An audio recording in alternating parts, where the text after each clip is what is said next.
For those of you thinking that War of the Planet of the Apes must mean this epic clash between man and monkey, you might be a little disappointed. The war in this title refers to the internal war that Caesar's having.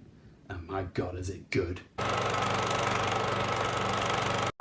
Hey up guys, so today I'm going to be talking about War of the Planet of the Apes, which is the third movie in the new reboot of the Apes franchise, and it's directed by Matt Reeves, the chap who's taking over the next Batman movie. And Matt Reeves also helped write the script with Mark Bombach. So War for the Planet of the Apes roughly takes place about 2 years after the events of Dawn of the Planet of the Apes. And Caesar and his colony have forged a secluded habitat for him and the other apes to live in somewhere in the forest. And the film kicks off with this ambush by these soldiers orchestrated by this colonel who's played by Woody Harrelson. A lot of these apes die, and after the ambush is over, the apes take a few of the human soldiers hostage, but they let them go, demonstrating just how much empathy Caesar has for the human race. But that's not enough for the colonel. They ambush them once again shortly afterwards, and there's an even more personal loss that happens. And what follows is that Caesar goes on this mission with his ape and orangutan brothers, Luca, Rocket, and Maurice, to take out the colonel. I've got to say right away, guys, the special effects in this movie are absolutely insane. The Apes franchise has always delivered great special effects, but they just keep getting better and better. There's a couple of really good close-ups on Caesar's face, and I can actually distinguish the really fine hairs on his face. It's that detailed. Andy Serkis is such an underrated actor. It's criminal. His work in this franchise is just inspiring. Arguably, his work with mocap is even harder because he's got to imagine a lot more. But the way he embodies this role is just astonishing, from the smallest mannerisms to the little facial tics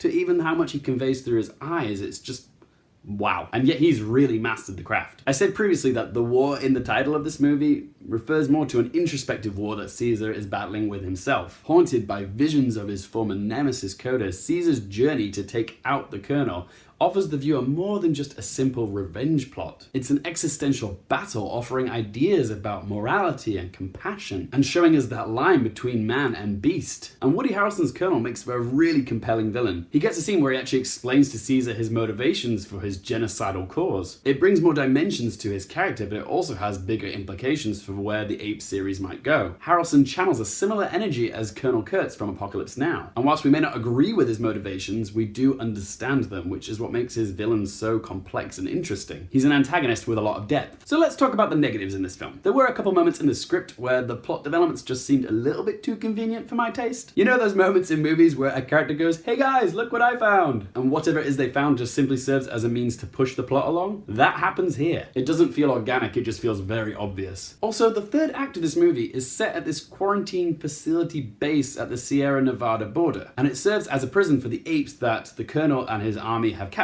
And it's established that the colonel understands just how intelligent these apes are. But as the film builds to its action-packed climax, it feels a little bit ridiculous that the apes' plan to escape relies solely on the fact that all they need to do is take out one guard in order to do that. There was one guard to look after about 200 apes. You'd have thought they would have given him a buddy to be on guard with during the nighttime shift, or they might just have extra people on patrol, especially given the amount of intelligent apes they have in captivity, and the fact that they're expecting an impending attack in the next couple of weeks. Can't find the staff these days, I guess. No one wants to do the nighttime shifts. So yeah, that did take me out of the movie a little bit, which was annoying. To summarize, guys, War for the Planet of the Apes is an intelligent follow-up in a very consistent blockbuster franchise. Part war film, part western, part character study, expanding the complexity of the conflict within Caesar. This is a popcorn film with a great deal of substance. There are a few plot holes within the script, but it really does deliver on great characters, great action, and there's a fair few amount of feels as well. So guys, I'm gonna give War for the Planet of the Apes an 8 out of 10. So yeah guys, quick question, what's your favorite Planet of the Apes movie? Are you a Charlton Heston fan? Are you a fan of the James Franco one? Or perhaps you're a little bit outlandish and you like the Mark Wahlberg one?